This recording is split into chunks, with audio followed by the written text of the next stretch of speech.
servicio de los buses climatizados tiene muy buena aceptación entre los usuarios, pero confiesan que el costo es un impedimento para utilizarlo con la frecuencia que quisieran. Hoy pretendemos averiguar si es que el servicio diferenciado en Asunción y área metropolitana es posible. Algunos empresarios del transporte público ya decidieron optar por el bono del gobierno a fin de poder ir renovando su parque automotor. La ciudadanía, mientras tanto, sigue expectante. Por su parte, aquí tenemos a uno de los ejemplos, una empresa, la Salorenzana, pionera en este servicio y con inversión propia. ¿Es así, ingeniero? Asimismo, Elida, hace aproximadamente 6 meses que pedimos y recibimos 10 unidades con aire acondicionado y con un sistema especial de suspensión. Ahora, ingeniero, ¿exactamente en qué consiste el servicio que actualmente ustedes ya están prestando? Y está trabajando a la par del servicio convencional, pero estas unidades son 0 kilómetros. Desde que sale a la parada hasta pegar la vuelta acá, tienen su equipo de aire acondicionado prendido. Los beneficiados directos son los pasajeros, pero solo aquellos que se animen a pagar 5.000 guaraníes. Muy buena, ahora en este verano por lo menos, está súper bien. No es la primera vez que viajas en este, ¿verdad? No uso mucho el 56 y, o sea, siempre cuando viene este, me subo en este. ¿Pero cuánto pagas por este servicio? 5.000 guaraníes. 5.000 guaraníes. ¿Qué te parece el precio? Y por el servicio que dan, creo que está bien. Aire acondicionado, más protección. ¿Y qué te parece? Muy especiales. Bueno, Simón, he visto que cuando vos te subiste, estabas allá afuera con el calor y te subiste, cambió toda tu cara. Cambió, seguro. Porque con el calor afuera ya es exageradamente.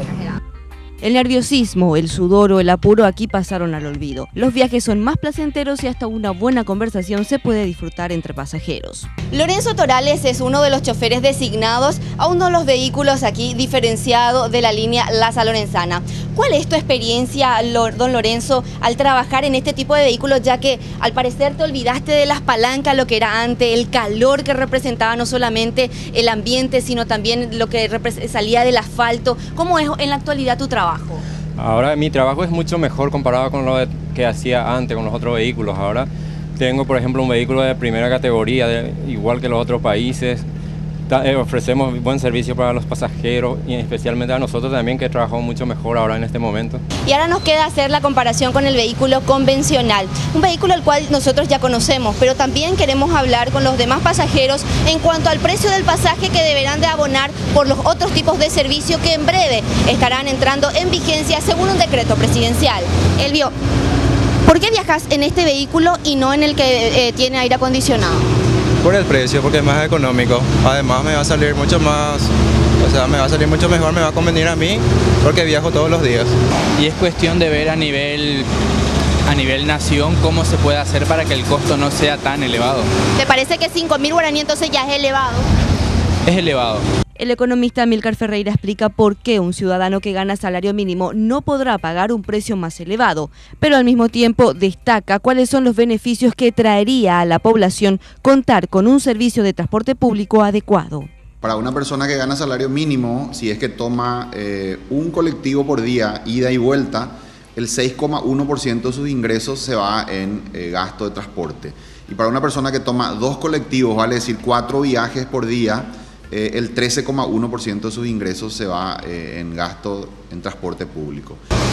Y ustedes ya están viendo, esta es una pequeña muestra entonces de lo que serían las opiniones de las personas que viajan a diario en el transporte público. Si bien muchos pensaban que el sistema convencional desaparecía con los nuevos costos que vendrían y el nuevo sistema de trabajo, ya ven ustedes que muchos ciudadanos de Asunción y área central seguirán pagando 2.300 guaraníes.